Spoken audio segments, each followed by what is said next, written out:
Most people think financial success is all about numbers, about understanding complex charts, or knowing exactly when to buy and sell. They believe it's some kind of technical wizardry. But that's not really true. If you strip it all back, financial psychology tells us that money isn't about how smart you are with math or how much you know about the stock market. It's actually about behavior. It's about how you act, how you react, and the decisions you make every single day. This idea often goes against what most people assume, which is that if you just earn enough or understand enough, everything will fall into place. Think about it. We often talk about money in a very physical way. We see our salary as a concrete figure in our bank account, or we look at the numbers on a screen representing our investments. But the economy, this huge, sprawling system that affects all of us, isn't just a collection of cold, hard numbers. It's driven by human behavior. Every purchase, every investment, every financial choice made by billions of people shapes it. Our actions, our fears, our hopes. These are the true engines of the financial world. Take debt, for example. Many times, debt isn't just a simple math problem of spending more than you earn. It's often a symptom of deeper behavioral issues. Someone might buy an expensive car they can't truly afford, not because they need it, but because they feel insecure and want to impress others. They're trying to project an image of success, hoping it will make them feel better about themselves. That's not a technical financial mistake. That's a behavioral one. It's an emotional response leading to a financial outcome. Our emotions, more than any spreadsheet, dictate our financial outcomes. Whether it's fear leading to panic selling or overconfidence causing risky investments, our internal state plays a huge role. Before we continue, subscribe to the channel and tell us in the comments where you are watching from. This idea that behavior trumps knowledge is incredibly important. You can have all the financial education in the world, know every economic theory, and still make terrible decisions if your behavior isn't aligned. It's why some people, despite earning very little, manage to save and build wealth, while others, earning a lot, find themselves constantly in debt. It's not about the size of the paycheck. It's about the choices made with that paycheck. Money, in essence, is a tool. How we use that tool is entirely dependent on our psychology, our upbringing, our personal experiences, our fears, our aspirations. All of these things contribute to our unique financial personality. Someone who grew up in poverty might view money very differently from someone who always had plenty. The person who experienced scarcity might prioritize saving and security above all else, even if it means missing out on potential growth. They might be extremely risk-averse, seeing any investment as a threat to their hard-won stability. On the other hand, someone who grew up wealthy might have a different perspective. They might be more comfortable with risk, perhaps because they have a safety net or because they've seen money come and go without catastrophic consequences.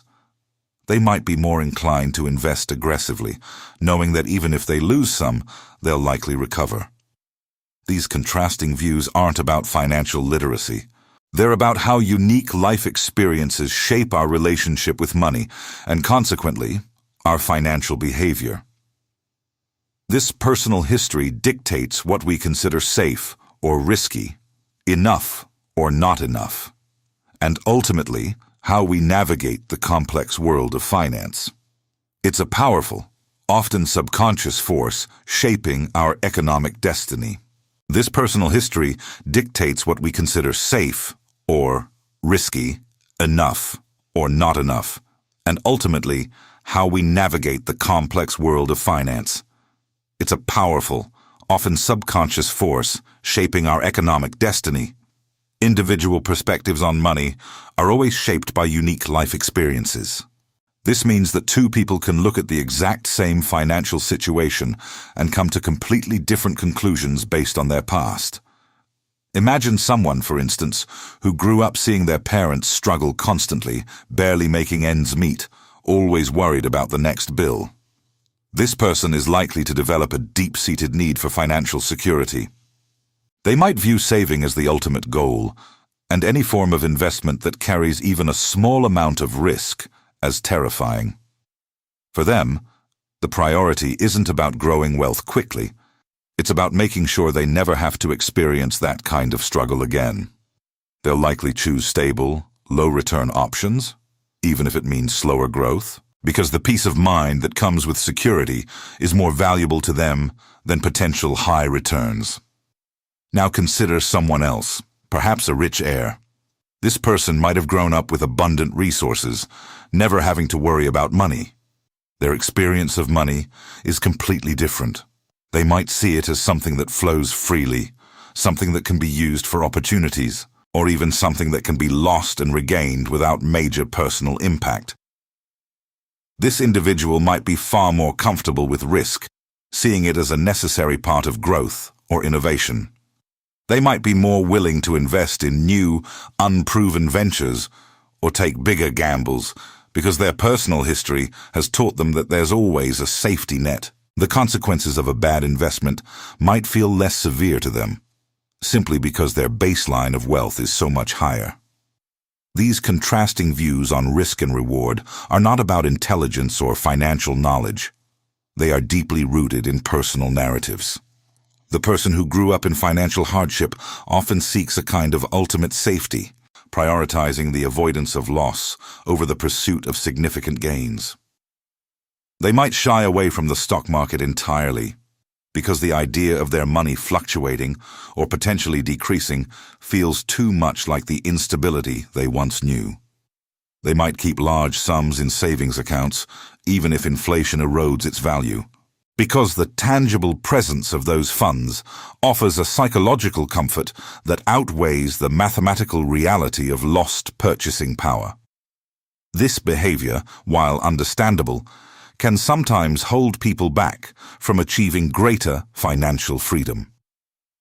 Their definition of enough is often tied to a fear of not having anything at all. They might work tirelessly, save diligently, but then hesitate when presented with opportunities that could significantly improve their financial standing, simply because those opportunities carry an element of perceived risk. For them, the risk of losing even a small amount of principal is far greater than the potential reward of substantial growth. This is a classic example of how emotions and past experiences can override purely rational financial decision-making. The fear of returning to a state of poverty or scarcity becomes a powerful motivator, shaping every financial choice, often leading to a conservative approach that prioritizes security above all else, sometimes to their own detriment in the long run. This brings us to a crucial point about human dissatisfaction, the relentless pursuit of more, and the often destructive nature of insatiable greed. It seems that for many, there's no such thing as enough. No matter how much wealth is accumulated, there's always a desire for just a little bit more, a bigger number, a higher status. This isn't just a philosophical observation. It's a behavioral pattern that has financially ruined countless individuals, even those who were already incredibly wealthy. Take the examples of Gupta and Madoff. These were not struggling individuals, they were multimillionaires, highly successful in their fields. Yet, their insatiable desire for more, for even greater riches, led them down paths that ultimately cost them everything. Gupta, despite his immense success and standing in the business world, engaged in insider trading. He had more money than most people could ever dream of, yet the allure of an extra, illicit gain proved too strong. He risked his reputation, his freedom, and his fortune for something he didn't truly need, all because his internal enough meter was broken. He ended up losing it all, his legacy tarnished by greed. Madoff's story is even more extreme. He presided over one of the largest Ponzi schemes in history, defrauding thousands of investors, many of whom were friends and family. He was already a wealthy man, living a lavish lifestyle. But that wasn't enough.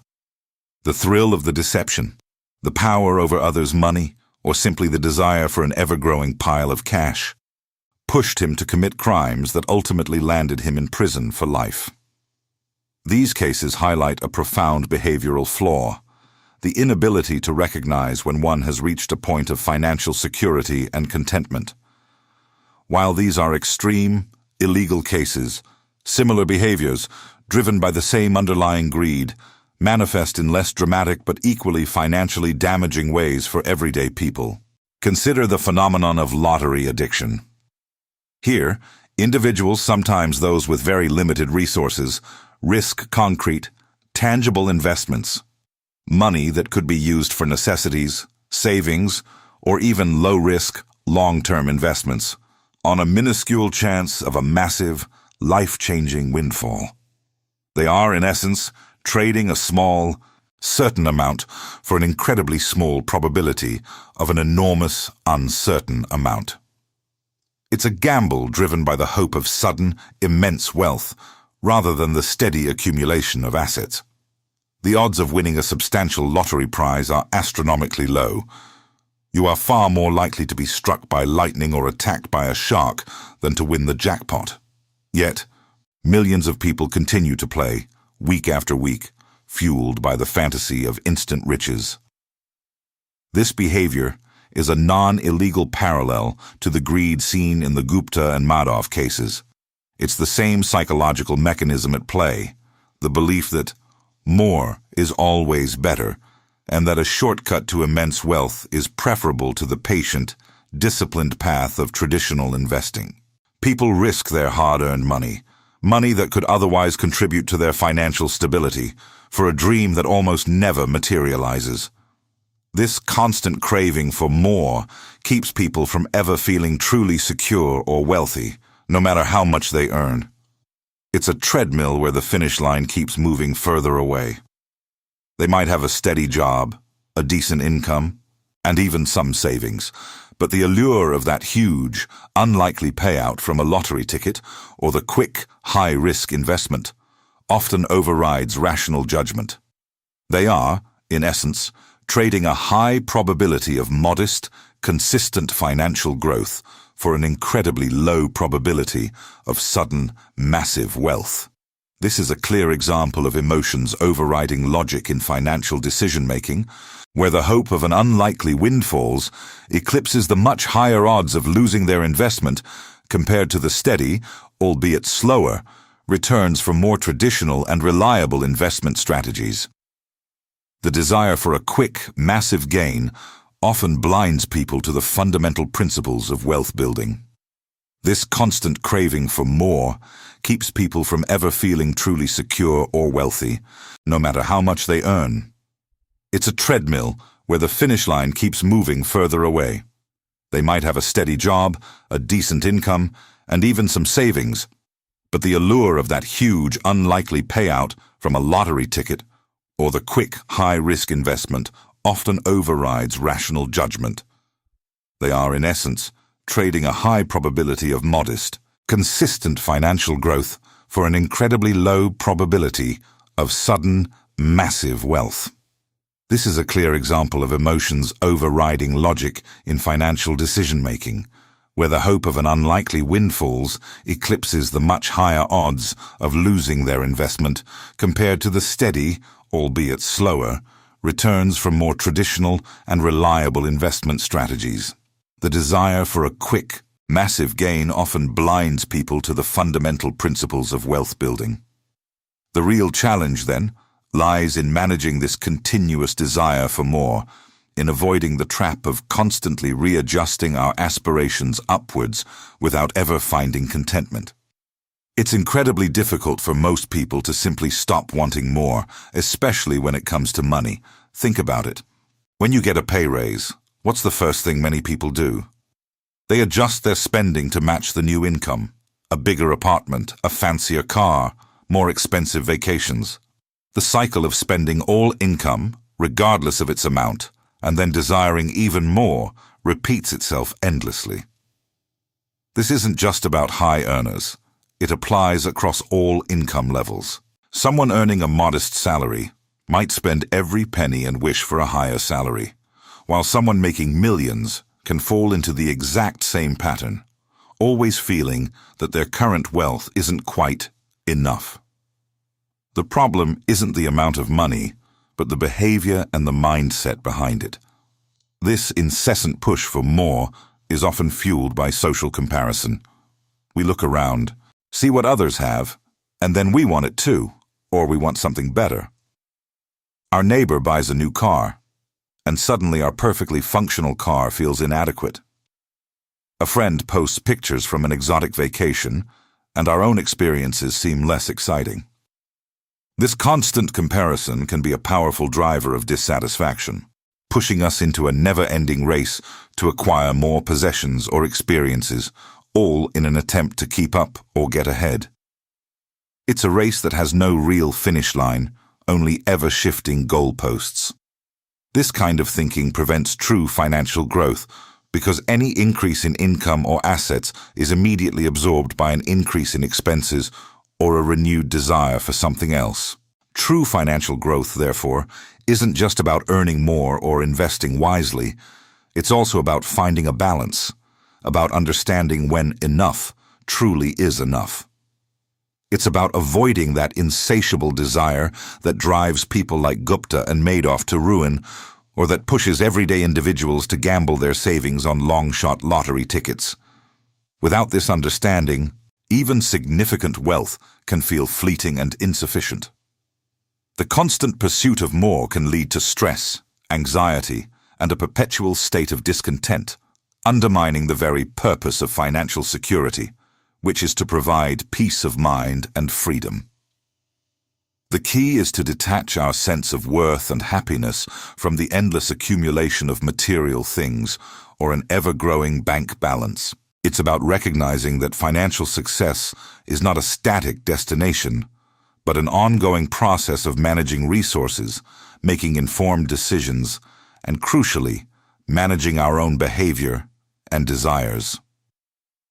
If we continually move the goalposts, always chasing the next big thing, we'll never truly feel successful or content, no matter how much we achieve. This behavioral aspect is often overlooked in traditional financial advice, which tends to focus solely on numbers and strategies, ignoring the human element that so profoundly influences our financial outcomes.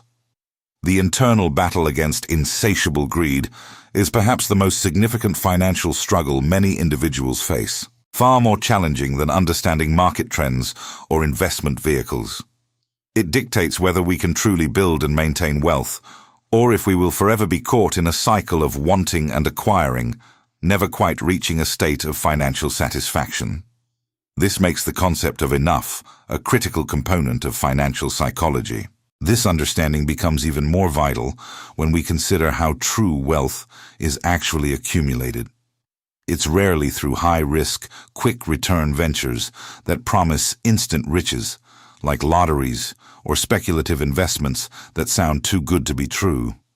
Instead, real wealth often grows from a foundation of consistent, low-risk investments, patiently nurtured over long periods. Think about Warren Buffett, a prime example of this philosophy. His strategy wasn't about finding the next big stock market sensation or making daring bets on volatile markets. Instead, he started investing at a very young age, focusing on solid, growth-oriented companies, and then simply held on to them, letting the power of compounding do its work. Buffett's success isn't just a testament to smart stock picking, it's a profound demonstration of behavioral finance in action. He maintained his investment strategy through countless economic crises, market crashes, and periods of both boom and bust.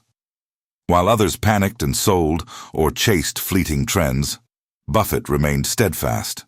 His behavior, his unwavering discipline, and his long-term perspective allowed his wealth to accumulate steadily, almost like a snowball rolling down a hill, gathering more snow and growing larger with each turn. This snowball effect over time is the antithesis of seeking rapid gains. It emphasizes patience, resilience, and a deep understanding that financial growth is a marathon, not a sprint. He understood that true wealth isn't built overnight.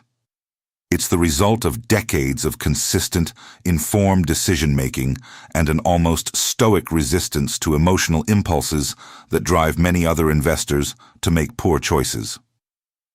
He wasn't looking for the next big thing every quarter. He was looking for good companies at fair prices and then letting them grow. This approach meant that he often missed out on the spectacular, short-term surges that captured headlines, but he also avoided the equally spectacular crashes that wiped out many fortunes. His focus was always on the underlying value and the long-term potential, rather than the immediate market sentiment. This kind of behavioral consistency is what sets him apart and illustrates a fundamental principle of financial psychology. Your temperament is often more important than your intellect in the world of investing. Many people dream of becoming rich quickly, which is why lotteries and get-rich-quick schemes remain so popular. But Buffett's story shows that the most reliable path to significant wealth is often the most boring one. Consistent saving, smart, long-term investing, and avoiding the allure of instant gratification. He didn't make his billions in a few years. It took him over half a century of dedicated effort. This methodical approach might not make for exciting news headlines, but it certainly makes for a robust portfolio. His longevity in the market, his ability to weather storms, and his refusal to deviate from his core principles are all behavioral traits that underscore his financial success more than any specific stock pick. His journey also highlights the importance of starting early. The longer your money has to compound, the more significant the returns will be. A small amount invested consistently from a young age can easily outperform much larger sums invested later in life, simply because of the time advantage. This principle, often called the eighth wonder of the world, is something Buffett has leveraged masterfully. It's not just about how much you invest, but how long you keep it invested. This long-term mindset, coupled with a disciplined approach to selecting investments, forms the bedrock of his incredible wealth accumulation. It's a testament to the idea that slow and steady often wins the financial race, especially when compared to those who constantly chase high-risk, fleeting opportunities. His example stands as a powerful counterpoint to the insatiable greed that often leads to financial ruin. This brings us to a critical distinction in the world of finance, the difference between getting rich and staying rich. Earning money, especially a lot of it, often involves a degree of calculated risk-taking, an optimistic outlook, and sometimes a bit of luck. It requires an active pursuit, an entrepreneurial spirit, or a keen eye for opportunity. People who get rich often do so by identifying gaps in the market, innovating, or simply working incredibly hard and smart. They are movers and shakers, willing to put themselves out there. However, retaining wealth, keeping it over the long haul, is a completely different skill set.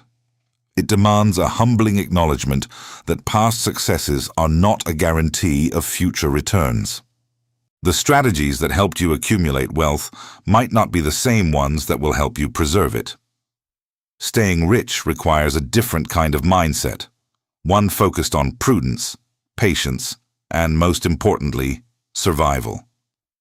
In finance, survival means remaining active in the game for a very long time, without going bankrupt or simply giving up due to emotional fatigue or despair. It means weathering the inevitable storms and market corrections without capitulating. Consistency, as exemplified by Warren Buffett, is crucial not just in accumulating wealth, but in maintaining it. This applies across the board, in your career, in your business ventures, and especially in your investments. Buffett's enduring success isn't just about his initial genius in picking stocks. It's about his unwavering commitment to his principles and his ability to stay invested, year after year, decade after decade. He didn't just get rich. He stayed rich precisely because his strategy prioritized longevity over short-term gains and stability over speculative risks. He understood that the biggest risk isn't necessarily losing money in a bad investment. It's being forced out of the game entirely.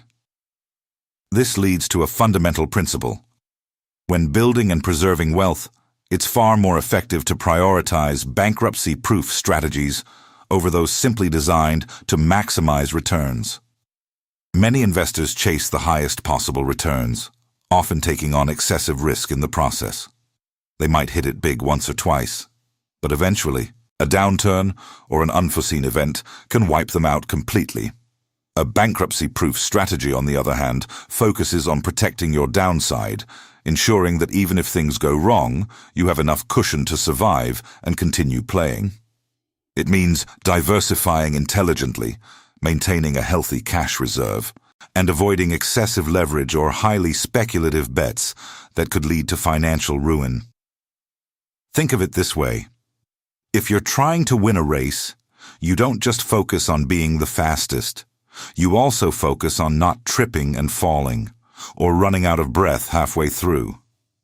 In finance, staying in the race is paramount. If you can simply stay invested, if you can avoid the catastrophic mistakes that force others to sell at the bottom or liquidate their assets, then the power of compounding will continue to work its magic for you.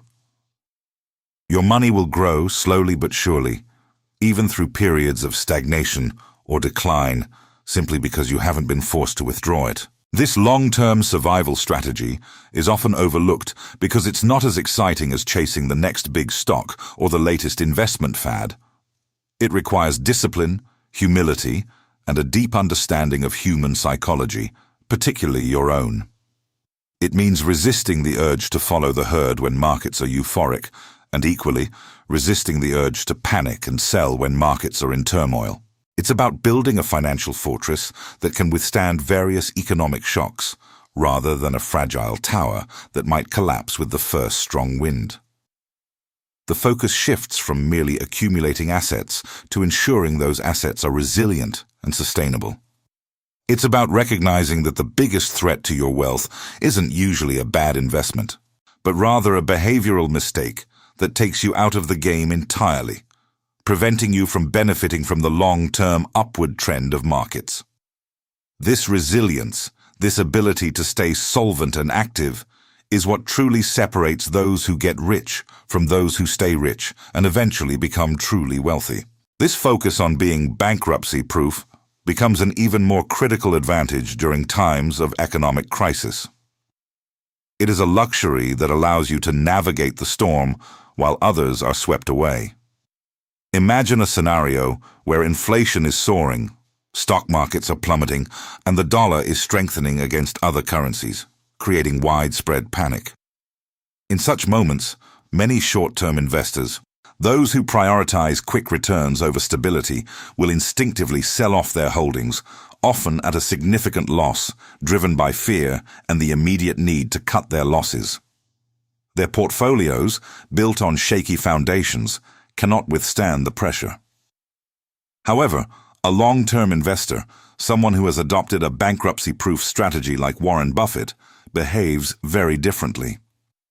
They might see these moments of widespread fear not as a disaster, but as an opportunity. They continue to invest, perhaps even increasing their positions in quality companies they have studied and believe in, knowing that market downturns are often temporary and provide chances to buy assets at discounted prices. This is not reckless gambling. It is a calculated decision based on a deep understanding of market cycles and the long-term growth potential of solid businesses. It requires patience and a strong stomach, but it is precisely this behavior during moments of terror that defines true investment success. Consider the economic crisis of 2020. The market experienced a sharp, sudden drop, unlike anything seen in decades. For many, it felt like the end of the world financially. People panicked, selling their stocks, convinced that the market would never recover. Yet, for those who remained calm, who had built resilient portfolios, and who understood the historical patterns of market recovery, it was a time to hold steady, or even to invest more. And indeed, the market not only recovered, but went on to reach new highs relatively quickly. This period perfectly illustrates the concept of hours of boredom, moments of terror in investing. Most of the time, investing can feel mundane, with slow, steady gains. But it is in those brief, intense periods of panic and uncertainty that an investor's true character and strategy are tested. Your success as an investor is not determined by your behavior during calm, prosperous periods when everything is going well. Anyone can make money when the tide is rising. Instead, your success is largely determined by how you react and behave during those moments of terror when the market is crashing, the news is dire, and everyone else is losing their heads. Do you succumb to the collective fear and sell, locking in your losses? Or do you stand firm, trust your long-term strategy, and perhaps even make strategic moves that will benefit you when the market eventually recovers? This is where financial psychology truly comes into play, overriding the logical desire to protect what little you have left, and instead focusing on the bigger picture. When others are panicking, making emotional, short-sighted decisions, the bankruptcy-proof investor makes median decisions. They stick to their plan, rebalance if necessary, and continue their consistent investment strategy. They understand that market fluctuations are a normal part of the investment landscape, and that trying to time the market perfectly is a fool's errand. Instead, they focus on time in the market, allowing the power of compounding to work its magic over the long run, weathering all temporary storms. This unwavering commitment to their principles, especially when tested, is what ultimately leads to enduring wealth and financial security. It is this resilience, this ability to stay solvent and active, that truly separates those who get rich from those who stay rich and eventually become truly wealthy. It is about understanding that the biggest threat to your wealth isn't usually a bad investment, but rather a behavioral mistake that takes you out of the game entirely, preventing you from benefiting from the long-term upward trend of markets. This understanding of market behavior, especially during downturns, brings us to the insights of other successful investors who echo similar sentiments about decision-making and the true definition of wealth. Peter Lynch, another legendary investor, famously pointed out that even excellent investors are only right about 6 out of 10 times. This means that perfection is not the goal in investing. Consistent, disciplined effort is. It's not about making every single trade a winner, but about having more winners than losers, and making sure your winners are big enough to cover your small losses. This perspective helps to manage expectations and reduces the psychological pressure to be perfect, which can often lead to rash decisions. It underscores that even the best in the field operate with a significant margin of error, making the behavioral aspect of sticking to a strategy even more crucial. Warren Buffett's success, often attributed to luck by cynical observers, is clearly not mere chance. It is a testament to his consistent application of sound financial principles and, more importantly, his unwavering behavioral discipline over decades. He has systematically avoided the pitfalls of emotional investing, focusing instead on long-term value and remaining calm when others panic. His strategy isn't about secret formulas, but about patience, thorough research, and a deep understanding of human nature, both his own and the markets. George Soros, known for his more aggressive macroeconomic investing style, also emphasizes the importance of understanding the magnitude of gains when you are right and the magnitude of losses when you are wrong. This isn't just about being right or wrong, but about how much you win when you are right and how little you lose when you are wrong.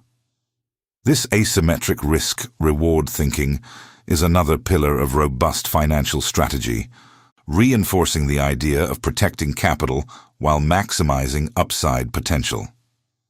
At the core of all these investment philosophies are fundamental principles that, while simple, are incredibly powerful when consistently applied.